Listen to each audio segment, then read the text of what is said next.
Well, this story gets going as we see a boy named Akira reading all by his lonesome, but another student named Nani's asks him if he fancies them isekai stories. So he reckons he just reads whatever's free, and overhears some gals talking about how they didn't even see he was in their class. Well, shoot. A portal just up and appears right over their heads. They're all zapped to some strange place where a fella named Chamberlain says the king will speak to him, but when they start asking questions, he tells them all to hush up.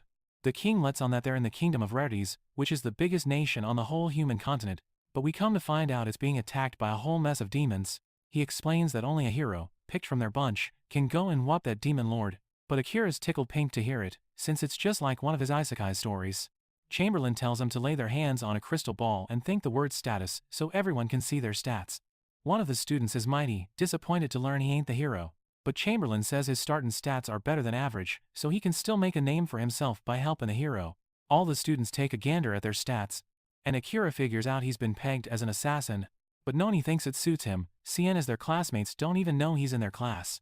A boy named Sato ends up getting picked as a hero, and Chamberlain mentions his attack power is just plain crazy, but Akira's all sorts of confused, since he has the highest stats in their whole class. Nasi tells him to get on up to the crystal, but he figures it might cause a heap of trouble for him if he reveals his abnormal stats. And he ain't even sure if the king is telling the straight truth about the demon lord. So, he decides to use a skill called Conceal Presence to make himself vanish. And he manages to hide from every last one of them. After all that, Chamberlain tells them to go on and rest for the night. But Akira spots a camera and realizes they're all being watched. So he thinks something fishy is going on. That night, Akira heads out to do some snooping. And as he's looking around, it dawns on him that they really are in a whole nother world. He hops up onto a castle and is mighty surprised by how spry he is. But he hears the king jawing with the princess, so he hides his presence and perks up his ears. The king asks her if everything's going according to their little old plan, and she says them students are from a world with no magic, so they won't cause any trouble. He tells her to keep him out of the castle's old records, cause they can't have him getting too smart for their britches. Well, that tells Akira they're fixin' to stir up some trouble. While he's standing right there behind the king, he's pondering how he could send that fella packing right then and there. But he reckons not to, and just moseys on out. Come the next morning, Akira's wondering if he ought to tell the whole posse what he found out, but he ain't sure how to make him swallow it. Sono points out they all got a bit more horsepower since landing in this world, telling everybody he aims to use his newfound grit to help the king, and they all holler yeehaw to that. After all that, they run into a knight commander, a fella by the name of Saren, who lets him know he's the one gonna be whipping him into shape. He says that after 1 month, they'll head down to a dungeon to see what they're made of, but he knows they're greener than a gourd bout how this world turns. Meanwhile, Akira keeps on snooping around, but old Saren spots him, which throws Akira for a loop, seeing as he never did turn off his hide and seek skill. He starts wondering if the thing just plumb wore out, cause it ran its course. So, Saran points out his little trick is still going, but he's got special peepers that can see the heat changin'. Akira gets all set to throw down with him, but Saren tells him to hold his horses, cause he ain't gonna squeal to the king, which sure does surprise the boy, and he asks Saren straight up if he ain't on the king's payroll. So he allows that this whole mess is as tangled as a briar patch, and Akira tells him he's hankerin' to read them archives since he don't know squat about this place. Saren up and asks him how highfalutin his sneaking around skill is. So he lets on that it's all maxed out, top of the line, but says his other skills are stuck at level 1, and he ain't got the foggiest notion how to boost him. Saren offers to show him the ropes and mentions that Akira ain't gonna find what he's looking for in them dusty old books, which gets him to thinking about how he's been as excited as a kid on Christmas morning since getting here. But he's still gotta figure a way to get back to his kinfolk. And Saran, well, he's stumped on how the boy could get back to his own neck of the woods, but he reckons Akira still needs to get tougher to make it. Now, Akira ain't one to take a free lunch, so Saren figures he can pay his way by spinning yarns about his world, cause he's mighty curious about it. After that, they get to trainin', and Akira's wonderin' if this'll really help him level up his skills. So, Saren explains that a fella can only level up their class by putting down monsters, but skills, well, you can level those up with good old-fashioned elbow grease. He says that besides folks and demons, turns out, they got elves and them beast folk in their world, too, but they're all livin' on different continents. And Akira tells him about his world as part of their deal. A knight by the name of Gillis tells Saren that the other students are shaping up real nice, but he's grumblin' about his workload something fierce, which is a mite too much for him, since Sans only focused on Akira. He mentions Akira's stories about his world are mighty interestin', and he tells Gillis that Akira's Concealed Presence skill is all maxed out, which flat out surprises him, since only the very first hero was able to pull that off. Akira shows up and presents Saren with a book he found down in the archives. So he lets on that he wrote it himself and disguised it as some old recipe book. But he was darn sure Akira would find it. He notes that their king has plumb lost his mind, so they can't just stand by and let him do whatever he's a mind to. But the knights owe a mighty debt to the royal family. Akira notes that after he read the book, he realizes Saren is looking for a peaceful way to end the king's reign, but he figures it'd be easier if he just snuffed out the king since he's got no ties to this world. He mentions that on the very night they were all summoned, he snuck right into the king's study and had a golden opportunity to end his life, but he just couldn't bring himself to go through with it. Saren figures he made the right choice, since killing a man is a heavy burden to carry. And he notes that even though Akira's got the assassin class, he doesn't have to go and take nobody out. Akira agrees with him, since he knows that if he ever ended someone's life, his mother and sister would never in a million years forgive him. He asks Saren why he's looking out for him. So, he explains it's 'cause he has high hopes for him, since instead of just following the herd, he's using his own noggin to choose another path. He figures that only someone who's been through a heap of trouble in life can do that. And Akira tells him he's the first person to ever praise him, but he asks Akira to help with his coup in exchange. After a month, Saren leads the students on down to the dungeon, but Akira's surprised as all get out to see the number of folks who've come to see them off. He sees a little lady staring at them, so he asks her if something's amiss, and she's right annoyed at how everyone treats them like they're big-shot heroes. She reveals that a whole heap was sacrificed to summon them, but he has no earthly idea what she's talking about. So, she figures they'll palaver again once he ferrets out the answer for himself. When they get to the dungeon, they start whooping on monsters, but soon they're in a heap of trouble. So, Akira reckons they ought to skedaddle, and Saren thinks that's a mighty fine idea. He uses that blessed sword of his to clear him a path, and they make a mad dash for the exit. But they run smack into another mess of varmints. So remembers that smoke bomb he got to keep him away, and he tries to use it, but he's hornswoggled to see it just made him all stronger.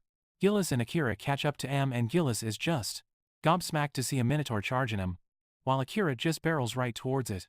He ducks its swing, and tries to poke it right in the neck. But his sword shatters, 'cause its hide is so tough, and Eso tries to lend a hand. But Akira tells him to hold his horses since his arms are busted, saying it's his job as the hero to protect them. But Akira tells S that they can handle their own business just fine. He starts coming unglued, thinking he's failed something fierce as the hero. And Akira tells a gal to use his spell on Soto, while he goes to tangle with that minotaur. He says he's fixin' to use his secret trick, 'cause he's gotta fight with all he's got. So Saren tells him to hold on now and just wait for his signal. Saren's body lights up and he zaps that minotaur with lightning while Akira gets his shadow magic going. The big ol' critter tries to whack Saren with its axe, but Akira skewers it with shadow spikes and starts dragging it down into the dark. He manages to lop its head clean off, but then his magic starts getting all wild. So, Saren settles him right down. After they get on back to the castle, Saren thanks Akira, saying they survived 'cause of him, but he says Saren stopped his magic from going hog wild. Saren mentions that the spell really takes a lot out of Akira's hide, so even though it's powerful as all get out, he ought to only use it when he's in a real tight spot. Saren gives him a katana made by the very first hero, and he's wondering why in tarnation Saren ain't given it to Soto. So, he lets on that he don't want the king to notice it, seeing as he swiped it from the royal armory. He says the katana's name is on the hilt, and he points out he can't make heads or tails of it, but Akira knows the lingo, 'cause it's written right there in Japanese. He reads a little something from the first hero, which says he's hoping that old sword finds its next rightful owner, and Akira's wishing he could have shook the man's hand. Akira's still sweating bullets over Soto, 'cause that hex on him was stronger than a $2 steak, and Saren reckons he knows who the polecat behind it is. When the sun goes down, we catch that little princess using a shiny rock to put the bad juju on old S. But Akira pops up behind her and splits that rock in two. He asks her what in tarnation she was doing hexing Sato, but she's clammed up tighter than a tick. And after he skedaddles, she swings open a cabinet with a whole mess of them crystals, which she's fixin' to use on the students. After all that, Akira tells Saren his gut feeling was spot on, and he asks Akira if he let the princess get a gander at him. Well, he mentions he tried to squeeze some info out of her, but she wouldn't give him the time of day, much less a straight answer. Saren says she's just the king's little puppet and tells Akira he best not stay in the castle tonight, 'cause she'll hex every student but the hero, but she can't touch Akira, 'cause she don't know squat about him. So, she'll try to have him put out to pasture instead. He asks Saren why he ain't getting a good tonlashing for showing his face. Well, he points out that young uns are gonna mess up, and it's the grown-up's job to clean up after him. Akira sure wishes there were more good old boys like him back home. So Saren tells him to pack him in his suitcase when he heads back, 'cause he wants to see the sights. Next morning, when Akira rolls out of bed, he sees all the students have gathered up outside. So he moseys on over to see what all the fuss is about. and he's plumb shocked to see Saran's been done in. Everybody's pointing the finger at him, since Saran was got with the same kind of knife he uses, and the king tells his knights to go hog-tie him, but he uses that sneaky little skill of his to vanish into thin air. He sidles up next to Gillis, who spills the beans that Saran was taken out by the king's own hitmen, called the Night Ravens, but he left some marching orders for Akira in his room, so he ought to grab his stuff and get. That night, the princess tells the king she put a hex on all the students, except for the hero, so all they need now is an excuse to start a ruckus with the East. He knows them, students are a mighty important part of his little poker game, and he reckons Akira won't last longer than a snowball in July. But he still tells her to make dang sure them Night Ravens stay hot on his trail. Akira hightails it to a dungeon, cause Saran said it's the best place to lay low, and it's the quickest way for him to level up, too. But he did warn Akira that his little disappearing act won't keep him hidden from the big ol' critters, since they got a nose and ears like a bloodhound. He was saying that if Akira could just level up that their assassination skill of his, he'd be able to hide his smell, his tracks, and even the whole kit and caboodle of his presence, so them critters wouldn't be able to sniff him out. He remembers Saran telling him he's still got a long row to hoe, but Saran reckoned the tussle would be worth the trouble, cause once his class level hits 100, he'd be able to unlock some kinda special trick up his sleeve. Saran told him to go wrangle the big bats he'd find on every 10th floor. And as he moseys into his first boss room, he spots a Chimera, which came at him faster than a jackrabbit. He sidestepped its claws, but its tail shot out some nasty poison that knocked him flat on his back. That thing stuck him with its claws and tossed him like a sack of potatoes. But he knew good and well he couldn't get payback for Saran if he kicked the bucket right then and there. So he fired up his Shadow Magic, which tore that monster to smithereens. But you can see he's in a real bad way. So that Shadow Magic just up and went into fix-it mode and started patching him up. Meanwhile, S reckons they ought to go pick a fight with the Demon Lord. But the rest of them weren't having it, telling him they're still all shook up cause Akira did Saran in. He figures out they're all under that princess's hex that Gillis had told him about. So, he decides to go it alone, but a couple of other students decide to tag along with him. After they get out of town, S starts wondering why in the world the others joined up with him, and a little lady named Yuki pipes up that none of them are under that princess's spell. Another fella named Asashi reckons he might have had a hand in it, letting on that he has a fuzzy memory of busting up some crystals in a strange room. Turns out, Gillis used his mind-meddling skill to control Asashi, seeing as it was Saran's last order for him, and Asashi figures he's gotta go find Akira, plain and simple. Meanwhile, Akira's having a dream about the time he ran into Asashi while he was out working a job, and Akira asks him to keep it under his hat and not tell a soul back at school about it. He lets on that he doesn't want his sister finding out he's got a job. And then they see a picture of their sisters, and wouldn't you know it, they're actually buddies. When Akira comes to, he's mighty surprised to see his wounds have all healed up. And he pulls up his status, and realizes all his numbers have gone up. He's floored that his Shadow Magic also jumped 2 whole levels, even though he only used it that one time, thinking that must be why it was a whole lot easier for him to handle. Well, as he keeps on moseying along, he bumps into a slime. So, he goes and slices that thing right open, but he's mighty surprised to find a little elf gal named Amelia stuck inside. He tries using a skill called World Eyes to get the lowdown on her, but lordy, he's swamped by all the stuff he can see. So, he shuts that skill down quicker than a hiccup and figures he ought not mess with something that dangerous. She comes to and tells the fella she's just fine and dandy, but he ain't buying it, seeing as how he knows her HP is sitting at a measly 2%. He spots that she's also got that World Eyes skill. So, when she up and calls him by his name, he tells her it'd be polite to at least ask for a fella's name first. Even though he knows full well she can see his stats plain as day. All of a sudden, she just keels over, and he realizes she's burning up with a fever, so he starts looking after her. She wakes up, cause her stomach's growling louder than a cornered badger, and he tells her to get some shut-eye. But she can't settle down none. Being as she's hungrier than a tick on a hound dog, he offers her some grub, and she asks him where in tarnation he learned to nurse a sick person. So, he mentions he's got the hang of it, since he's always tending to his ma, who's poorly all the time. She spots he's scratched something on a rock, so she asks about it, and he says it's just the floor they're on. She recalls him, saying they were on the 75th floor, and asks why they hightailed it back to the 69th. So he points out it was the nearest place to find some water. She gets to wondering if he got a little too familiar while she was out. So he promises her he didn't do nothing of the sort, and tells her to get back to sleep. She lets on that even though she's highfalutin royalty, nobody's ever cared for her this well, and they both turn in for the night. After that, they head on up to the 80th floor, where she pitches in to help him wall up some monsters, but he can't for the life of him figure why she's still tagging along, since she's all healed up. So, she just says she happens to be heading the same way, is all. And he tells her straight up, he ain't gonna be her knight in shining armor if things go south. but she assures him she can hold her own just fine. Thank you very much. They step into a boss room, and a dragon wastes no time trying to roast him with its fire breath, but they manage to skedaddle out of the way. He makes himself scarce, while she smacks the dragon with her gravity magic, but that big old lizard still manages to clip Akira. She tells him it's tracking his mana, so he ought to scatter his magic all around the place, but he admits he just can't do it. He lays into the dragon with his dark magic instead, and he sticks that critter right in the eye with his sword, sending it tumbling to the dirt. He lets on that he just used all that magic floating around to take down the big lizard, and Amelia's just gobsmacked he could pull that off, but then the thing starts shining and turns into a dang cat, which just about knocks their boots off.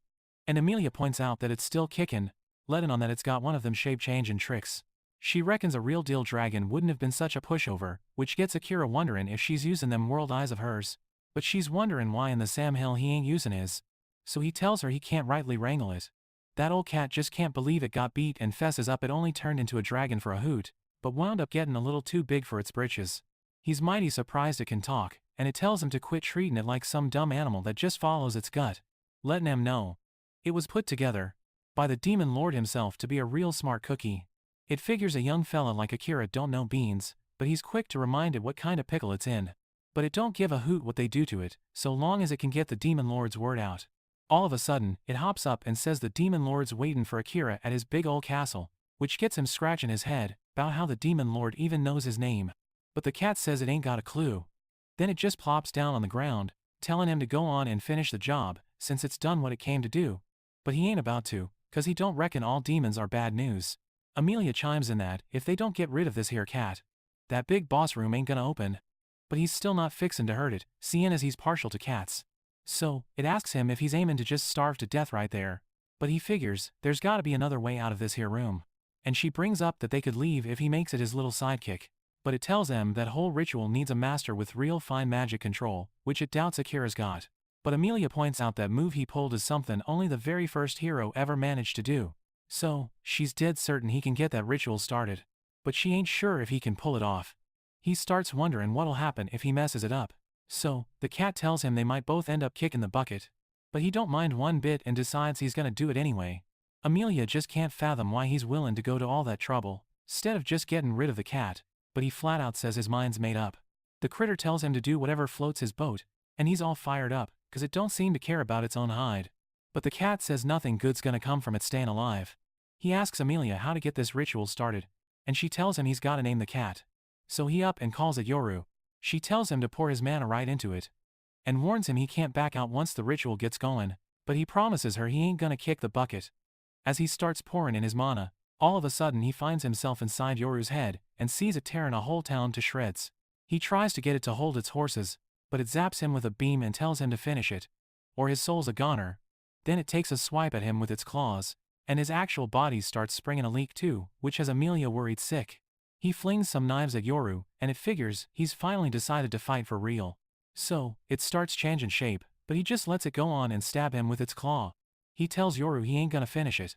And he knows deep down it don't want to kill him, neither. So, it tells him it's just a monster's nature to go hurting other folks. But he knows it's plain sick and tired of living that way. He tells Yoru he'll take care of it and make sure it don't cause that kind of ruckus ever again, which calms it right down. And he manages to seal the deal on a Monster Pact. As Akira comes to, he lays a hand on Yoru, and that changes the mark on its hide. And Amelia points out that it means their souls are all tied together now. The critter swears its loyalty to him, and a fancy teleporting circle just pops up right in front of him. So, he's thinking about moving on. But he knows Yoru's still all banged up, and it points out that circle ain't going nowhere till they step through it. So, they ought to wait for it to heal up. Amelia reckons they should just chew the fat to pass the time, and Yoru thinks that's a fine idea, since it's a good chance for them all to get acquainted. Meanwhile, Sono and the rest of the gang roll up to a town, but bless their hearts, they're shocked to see it looks just like Japan. They get into some new duds and enjoy the grub, but S points out they ought to have a little powwow about the situation, and he says the first order of business is for them to find some work. So, Nanny's figures they should sign up at a guild and become adventurers. And S reckons he's right, telling everybody they also need to get the lay of the land in this new world. One of them, a fella named Dace, wonders if there's some kind of book on how they can get back to their own neck of the woods. And Oles reckons the only way to get her done is to go and whup that demon lord. He points out that the king and his little princess must know the way back, seeing as they're the ones who wrangled him here. and he figures they can parley with him if they put that demon lord in his place. He says they ought to head on over to that demon lord's stomping grounds, and quick like. But Asashi, well, he ain't too keen on that plan and figures they ought to just hunker down till they can meet up with Akira. He reckons Akira's tougher than all of them, so it'd be dumber than a sack of hammers to challenge the demon lord without him. But everyone's got a different take on that fella. They tell us to make the final call, and he thinks Akira won't hitch his wagon to theirs. Cause even though they've been in the same class, since they were knee-high to a grasshopper, Akira still acts like he don't know him from Adam. He knows only the hero's blessed blade can put that demon lord down for good, which means they gotta pull together as a team to get it done. But Akira ain't gonna be interested in that, seeing as he's a whole lot stronger than them. He thinks they should only work with Akira once they're strong as him. And so he decides to stay put and wait for Akira, but only if the critters in this area are mean enough to help him train up. Down in the dungeon, Amelia lets on that she had to light out from her hometown. And when they finally caught up to her, she used her gravity magic to bust up the cliff and give them the slip. She took a tumble into the river and washed up on some shore, where a dark slime just up and swallowed her whole. She saw Akira when she came to, and she ain't too fussed about what happened, since it led her right to him, but he tells her she's gotta head on back and sort things out. He knows her little sister's got a bone to pick with her, so Amelia ought to go have a good long talk with her, but she thinks that ain't even possible.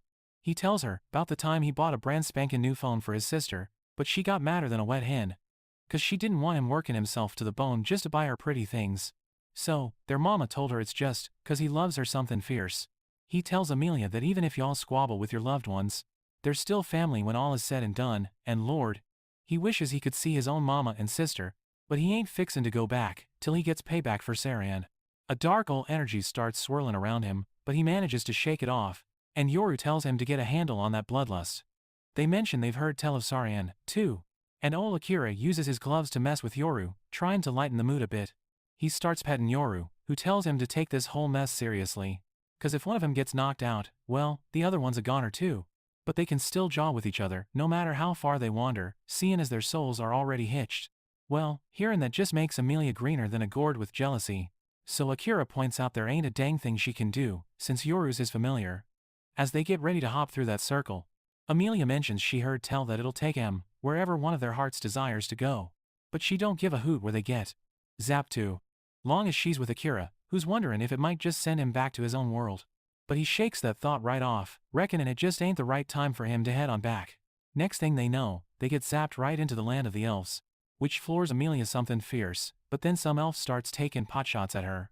So, Akira jumps in to shield her, and he closes the gap on that fella in a hurry, threatening to send him to his maker if he don't knock it off. The elf tells her she ain't got no business being there anymore, so she ought to just skedaddle again. But Akira just clocks him one and lays him out flat. He notices they're already surrounded, and Amelia's sister Rose declares she's gonna make Amelia pay for the wrong she done. Then the story rewinds a bit. We see Amelia out for a stroll, and she's mighty impressed watching Rose sparring with the knights, where she goes and disarms the whole lot of them. But her helper reminds her that she's the one fixin' to be their next leader. But then her intended, Liam, goes and decides he wants to call the whole thing off. Rose tells Amelia it's cause she's a child of blight, and she gets accused of some unforgivable mess. Back to now. Akira's wondering what in tarnation Amelia did. So, Rose spills the beans that she was poisoned by her, but Amelia swears on a stack of Bibles she thought she was giving her a healin' potion. Rose tells Akira to hand Amelia on over, and then she uses her mesmerize eye skill to get him under her thumb. Amelia gets madder than a wet hen, telling her sister to undo that spell so Akira can decide for his own self what to do. And Rose is just plain stunned seeing Amelia properly mad at her for the first time ever. But Akira lets on that he wasn't affected one bit. And Yoru chimes in that the skill don't work on folks who are a higher level than her. Rose just can't swallow the fact that Akira is a bigger hoss than she is. But he tells her to drop them phony charges on Amelia, cause he knows she ain't the type to lie and deceive. Rose orders the other elves to put Akira down. So, he gets ready to throw down, but the king himself suddenly shows up and tells them all to hold their horses. Rose is mighty surprised to see him since he was supposed to be out of town, and he asks her what in tarnation is going on. All the other elves start speaking up for her, going on about Amelia's supposed crime, but the king can see plain as day that Rose has him all hoodwinked with that mesmerizing skill of hers. So, he tells her to let him loose from her control. He promises to make things right with Amelia, but he tells Akira to get, and Amelia pipes up that Akira was the fella who saved her hide. He tells her that don't matter a lick, cause other folks are forbidden to be there. So, she decides she's fixin' to leave as well. But he ain't allowing it, since she's the one who'll take his spot one day. Akira mentions that Amelia can decide for her own self, and he even gets a little salty with the king. The king sees he had the gumption to beat Liam, so he challenges Akira to a showdown where the winner decides what's what. He puts Rose up to fight in his place, and decides to do it right in front of the holy tree. As they mosey on over, Amelia apologizes for getting Akira all tangled up in this, but he says it was his own darn choice. He wonders why in the world they called her a Child of Blight. So, she explains them old legends that say when twins are born, and one is different from its kin, they're said to bring a heap of trouble to the land in the future. Yura notes that the legend was long dismissed as just some old hogwash. So, he figures Rose bringing it up was just her being jealous. And Akira mentions he thinks her hair is mighty pretty. They get to the holy tree and Akira decides not to use his sneaky presence so that everybody can get a good look when he wins. But Amelia warns him that Rose is the best swordslinger among all the elves. Akira is a bit taken aback, she's speaking so highly of her. So she says they used to be close, and she still sees her as her precious little sister. As they get ready to square off, Rose can't believe he ain't even drawing his sword. So he points out he'd rather not accidentally kill her. The king tells them to get started and Rose charges right at him. But Akira's nimble enough to dodge her sword, and he just shoves her away. She thinks he's just playing with her, so she juices up her sword with wind magic and blasts him with it. But he sidesteps it slicker than a greased pig. He gets right up on her and sweeps her leg, knocking her flat on her keister, and he asks if she's had enough of this rodeo. He mentions how Amelia spoke mighty highly of her, hoping they can sort this whole mess out. But she snaps back that Amelia took every last thing from her. She keeps on attacking, forcing him back, but her magic starts going haywire. So, Akira orders Yoru to get over there and keep Amelia safe. In a little look back, we see Rose thinking Amelia's hair was the bee's knees. But after they figured out Amelia was a legendary spirit medium, she got all the spotlight. She's fixin' to take back what's hers, and Amelia tells her she needs to quit this foolishness. Liam gives her a little trinket to help with the situation, and she uses that branch from the holy tree to cleanse the whole dang area. All the soldiers are freed from Rose's little trance, and she figures it's all over for her, so she gets ready for her last-ditch attack. Akira realizes the good folks behind him won't make it if he sidesteps this thing. So, he kicks in his shadow magic and manages to swallow that wind whole, but as it's about to gulp down Rose too, he calls it back, and it ends up covering his own hide. Rose ain't admitting defeat, but he blocks her attack and sends her tumbling. She thinks Amelia and Liam are there to laugh at her since they busted her little spell so dang easy. But Amelia chimes in that Liam wasn't ever under her control, not for a second. She thinks that's a load of bull and tells her to punish her however she sees fit. But the king, out of nowhere, confesses that he was the one in the wrong. He reveals that Amelia never took nothing from her and he actually used his own skill to erase her memories. He gives them back to her and we see her just wanting to get a whole lot stronger. She moseys on down to the dungeon, where some shady character gives her an orb that'll draw in monsters, telling her that beating them down will help her level up a heap faster. So, she uses it in the dungeon, but way too many critters come crawling out of the woodwork, and she gets swamped faster than a duck on a June bug. She skedaddles outside, but is plumb shocked, cause they shouldn't be able to follow her out there. She thinks she's gotta stand and fight so no one else gets hurt, and Liam comes charging in with the other knights. But he ends up getting himself poked by a little old goblin. The king explains that she fell into a deep despair from guilt after Liam passed, so he had to take away her memory. But thankfully, Amelia was able to whip up some resurrection magic, so Liam could be saved after all. But after all that, Rose felt a mite distant from everyone, seeing as how she was the only one left in the dark. The king, he figures that trying to keep that secret just built a big ol' wall right between them. So he was aiming for her to get her grip back with that duel, so she wouldn't have to lean on that mesmerizing trick of hers. And he was fixin' to spill the beans, once her heart was a bit tougher.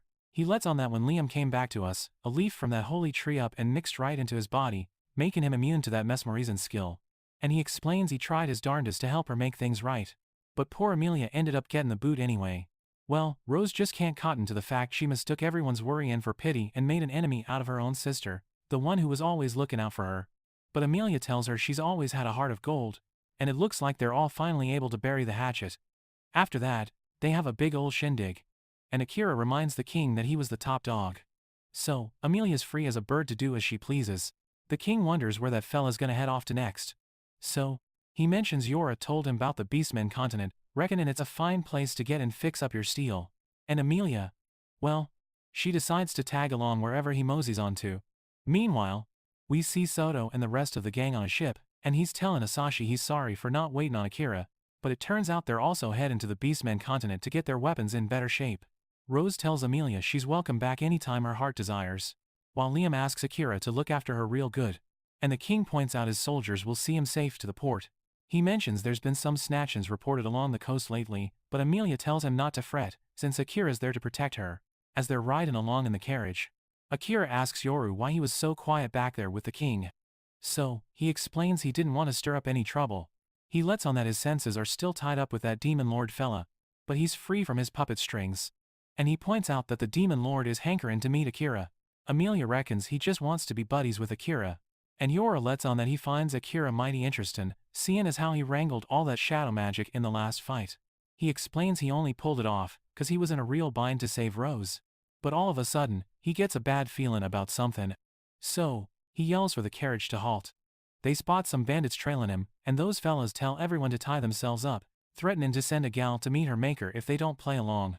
Well, the elves cotton on that these are the very varmints everyone's been whispering about, and they recognize Amelia as an honest-to-goodness elven princess. So, they figure they've struck gold and reckon their boss Graham will be happier than a pig in mud when they present her to him. Akira uses his little trick to lay him out flat in a heartbeat and tells the elves to hog-tie him, while Amelia frees their poor captive. One of the elves pipes up that he's heard tell of their head honcho, Graham, letting on that he's some big shot over on the Beastmen continent, and Akira tells the elves to haul these fellas back to the palace. Akira's posse makes it to the port, and he allows that he's aiming to get tougher, so he can settle the score for Saran. Yoru tells him there's a real tricky maze down in the port city where he can scrap a bit to power up, but it'll take a couple of days to get there, so they might as well kick back and take it easy for a spell. Amelia's having a grand old time, seeing as it's her first go-round on a ship, but she sees Akira's got his nose buried in some books. He lets on that her pa gave them to him as a send-off gift, but she's a bit put out, cause he ain't soaking up the journey with her. And after a little while, they finally mosey on into the port city. Akira figures out the humans are doing the dirty work for the beast folk. And as he's strolling through town, a pack of beastmen tells him to hand Amelia right over to them. But he ain't about to play ball, so they get to threatening to tan his hide, thinking he ain't got a prayer since he's just a human. So he gets the picture that these beast folk look down on humans, and they get all set to jump him, but he whips out his shadow magic and makes it so they can't see a dang thing. He just saunters right past him, and we find out he didn't stomp him flat, cause he didn't want to stir up a big fuss. But Amelia notices that them beast folk are spooked clean out of their boots by Yoru. She's wondering why in the world they fear him. So, he points out there's a darn good reason black cats are welcome on this continent. But then we catch a glimpse of some fella hiding out and keeping an eye on him. They're grabbing some grub at a hotel and getting ready to turn in, but Amelia pipes up that she wants to sleep beside Akira. He tells her they ought to be sleeping in their own separate beds, now. But Yoru knows what she's cooking up, so he skedaddles, telling them to enjoy themselves. She goes to get cleaned up. But when she gets on back to the room, she sees that Akira is already dead to the world. So, she gives him a little peck and tells him to sleep tight. But it turns out he's just playing possum, cause he's all kinds of flustered about what to do in this fix. Well, the next morning, Yoru moseys on back to Akira, reckoning he had himself a fine old time, him sleeping next to Amelia and all. Yoru tells them to get their boots on, cause they're fixin' to meet somebody, and a smith named Crow pays a visit, with Yoru admitting he'd had a word with him last night. Crow allows that he didn't have much of a choice, seeing as the nightmare of Adlia had called him over. And Yoru spills the beans, saying he wanted Akira to meet Crow, cause he's the best dangsmith in the whole wide world. He takes a gander at Akira's sword and sees it's been used something fierce. But he says he can patch it up with the right coin and materials. So, Akira promises to get him whatever he's needing and mentions he's also in the market for some assassin-type gear. But Crow figures Akira ain't got the sand to handle the weapons he'd make. Seeing, as he's still a bit green, Amelia thinks Crow don't know squat about a scrap, but Yoru reveals he was part of the last hero posse, so you could say the fella's seen a fight or two. He gives Akira a list of all the materials he's gonna need, and as he's heading out, he mentions he'll be hanging onto the sword, till it's all fixed up. Yoru admits the fella's as prickly as a cactus, but he assures Akira that Crow's the right man for the job, no doubt about it, telling Akira he can rustle up the goods by hunting critters down in that labyrinth. Amelia chimes in that she needs to step out, wanting a word with Crow, and Akira orders Yoru to tail her. He tells him to use that mind-talking trick if things start going sideways. Amelia and Yoru drop in on Crow, who just asks them what incarnation they want. And Amelia knows that he and the hero were the only two souls who walked away when their party failed to take down the big bad demon lord.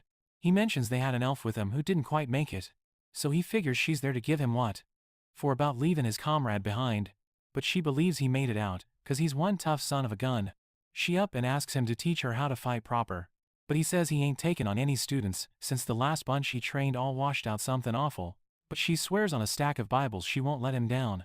She explains she wants to get tougher, so she can stick right by Akira's side. But she knows right now, she ain't much more than a shadow compared to him. He calls Yoru the Nightmare of Adlia, and reminds him he only takes jobs for fixin' and forgin' weapons, and that's all. But Yori tells him to quit with that name Colin. Crow says he earned it fair and square, terrorizing the beast folk on this here continent, and Amelia asks him what he was up to before he met Akira. If we mosey on back 100 years, you'd learn Avlia was the fanciest city on this whole continent. But they got a wild hair, and went and attacked the demon territory. So, the big boss demon Seniori went to give him a friendly warning. But he plumb lost it. His demon side took over, and he wrecked the city, while the beast folk tried to scrap. But they weren't no match for him, not by a long shot. And after all that ruckus, the beast folk started calling him the Nightmare of Adlia. Now, back to today. Akira learns all about it since his mind's wired to Yoru, who figures he's changed now that he's got a new master. Crow's finding that a tough pill to swallow, but admits he never did hate Yoru, and he mentions that the story ain't over yet. In another look back, we see old Crow paying his respects to his sister, and Yoru pegs him as part of the hero's posse, asking if he's fixin' for a fight. But he explains he ain't got no beef with Yoru, since the demon lord was just using him, and Crow points out he wasn't the one who did his sister in. He spills that she tried to rescue the folks trapped in Avlia, but Graham got spooked Yoru would come back to finish him off, so he ordered his own men to put him down. We jump back to now, and Crow says he didn't get revenge, cause he knows his sister wouldn't want him going down that path. But Amelia chimes in, saying she feels mighty sorry for his sister, since he's just using her as an excuse for being yellow-bellied. She admits she was the same way. For she met Akira, turning her back on herself and thinking it was all for her sister, but he helped her see just how wrong-headed she was. We see Akira hunting for the labyrinth when a mess of monsters pop up and start tearing up the city. Folks are running for their lives and Amelia's just flattening monsters with her magic while Yora helps the townsfolk skedaddle. But the fella who was watching him shows up. And she recognizes him as the varmint who hornswoggled Rose. He introduces himself as Orim and he lets on that the demon lord told him to spare her, right before calling up monsters to surround her. We see Akira as he's putting down a monster. But Yori hollers that Amelia's been snatched up and taken to that there labyrinth. So he decides to head on over and starts carving up any monster in his path. But he reckons there's just too dang many of them critters. So he tells Yora to stay put and unleashes his Shadow Hound Magic, which goes after every last monster in the area. But he lets out a holler as he channels it. Realizing Amelia is precious to him, cause this is the first time he's ever felt this dang mad. He somehow manages to clear out all the monsters. But it's plain to see he's at the end of his rope, and he just plain collapses. Yoru hightails it over to his side. But that shadow magic of his kicks into fix-it mode all on its own, and starts patching him up. When he finally comes to, Yoru explains she hauled him back to Crow's place, but he's been out cold for more than a whole day, and he'd have been a goner for sure if it weren't for that shadow magic. He's wondering what in the Sam Hill that magic really is. But Akira reckons they got bigger fish to fry. His first thought is to go chasing after Amelia, but Crow points out it's been over a day now, so for all they know, she could have been hauled off to the demon realm already. Akira don't give a hoot, so Crow tells him to hold his horses, asking how in tarnation he plans on fighting a demon with no iron. Then he lets on that he's done finished fixing him up, and Akira sees he split his sword in two. With Crow's and short swords are a better fit for fellas in that line of work. He also hands Akira a ring, says it was made by some hero from way back when, and he explains it'll point him right to whatever he's searching for. So he gives it a whirl, shoots out a red beam, and Yora points out it's still aimed at that labyrinth, which means Amelia ain't been carted off to the demon realm just yet. Akira takes off like a shot, and Yora hollers at him, not to be so dadgum reckless again. Meanwhile, over in that labyrinth, we see old Orim mentioning that demons have a spell to get critters to do their bidding, and it seems that old trick can be used to stop an elf dead in their tracks, too. Amelia's wondering what in the world they're doing in this labyrinth. So, Orim explains that demons gotta be at least 2nd grade to use that teleportation magic. And seeing as he's only grade 3, he's just cooling his heels, waiting for his boss to show up. Akira keeps on following that ring, and he confirms they're fixin' to head into the labyrinth. But then, a gal just pops up out of nowhere, and Akira swears he's seen her somewhere before. She asks if she can tag along to find Amelia, but he snatches her up right quick, asking how she knows Amelia's in that labyrinth. So, she explains she used her fancy scent tracking skill and it led her right there. He's wondering what her business is with Amelia. So, she up and reveals she's Leah, the first princess of the beast folk. She got wind that Amelia was being targeted by the demon lord, so she came to give them a heads up, but she was a day late and $1 short. Akira uses his world eye skill and sees she ain't telling no tall tales. He also goes and asks about her spirit barrier skill, which plumb surprises her how he knew about it. But she lays it out that them normal barriers gotta be placed in one spot and stay put, while her spirit barrier can be slapped onto moving things, people included. She swears on a stack of Bibles she'll be useful, and figures they can't let that demon lord get his grubby mitts on Amelia's bring back magic.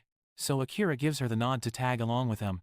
Meanwhile, Amelia also gets the skinny on what that demon lord is after her for, but she's thinking that demon's already live darn near forever as it is. So, she's wondering why in the Sam Hill they're so keen on her resurrection magic. But Orm ain't rightly sure, seeing as he's just following orders. As Akira moseys on over to the Labyrinth, he gets to wondering what in tarnation Leah was up to in Rertise when he first ran into her. So, she lets on that she was hunting for her kinfolk, who got snatched up by a dark slime. She explains she was taken in by the royal family, but way back before that, she lived in a little old village out in the sticks. This here dark slime just showed up one day out of the blue, and ended up gobbling up everyone. Akira figures that's the same dang thing that happened to Amelia, and Leah explains the royal family took her in on account of her skills as a protector. She then started poking around into that whole mess as a princess, and that's what pointed her straight to Rertise. Turns out it wasn't just her little old village, a whole heap of humans and beast folk had gone missing. They all wound up being used as sacrifices to call up them heroes, which is why she ain't got no love lost for him. Akira points out that, well, he was one of the fellas that got summoned too.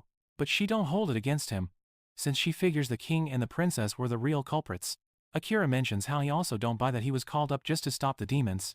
And Yoru confirms that was a whole mess of hogwash, cause the demons ain't made a move in over 100 years. They get to the Labyrinth and find out they gotta whip every monster on each floor to head on down deeper. Akira gets to thinking about using his shadow magic. But Yori tells him to save his juice, mentioning that he can do the fighting instead, but he's worried about going hog wild and losing control of himself. So, Akira tells him not to sweat it, cause he's right there to keep an eye on him. He changes in a flash, and starts tearing it up, just plowing right through the monsters. He starts to get a little sideways, but Akira manages to get through to him and settle his mind. So they get to jawing about why everyone's got a bone to pick with the demons. Yoru points out that the first demon lord did indeed stir up a hornet's nest with the other folks, getting everyone to think demons were the devil himself. But Yoru, he reckons not every demon is cut from the same cloth. Akira says that's a crying shame, but mentions if that demon lord is the one who snatched Amelia, he ain't gonna show him one lick of mercy. After a spell, they finally get to Amelia, and old Orm is mighty impressed they got their lickety-split. Yoru says he's just about tuckered out, though, but Akira gives him a tip of the hat for getting him there. They square up for a tussle, and Leah throws her shield and spell on Amelia. She feels bad for dragging Akira into this mess, but he just tells her he's doing exactly what he pleases. He tries to bushwhack Orm from the back, but it's no dice, and he catches a licking instead. No matter what Akira throws at him, Orm dodges it all, slicker than a grease pig, and sticks him again. Leah's just gobsmacked that it's punching right through her barrier. So Yoru points out Orm's spear is juiced up with some potent mana. Orm reckons it's time to end this shindig, but Akira unleashes his shadow magic. It just slurps up his own blood right off the floor, and he calls up some shadow critters to get after him. And while Orm ain't looking, he manages to land a real haymaker. Orm gets knocked down to his knees, but it looks like Akira's running on fumes too. Then Orm starts tooting on his flute, which calls out a whole mess of monsters to sick on Akira. As they get ready to let loose, Akira figures out he can't pull that shadow magic trick again. But then Leah, bless her heart, throws her reverse barrier on him, which just drains her dry, but it stops them attacks cold, and sends all that hurt right back at the monsters, knocking him dead in a heartbeat. Amelia gets loose, cause Orm's all weakened, and he tells Akira to just go on and finish the job, cause he ain't about to surrender. But Akira, he's a bit hesitant to put him down. He's wondering what Saren would say to do, but then a fancy-looking circle pops up and the number 2 big demon, Mahiro, just waltzes right in. But that's all she wrote for this video, folks. Don't y'all forget to like and subscribe to the channel. Thanks for stopping by, and I'll catch y'all on the flip side.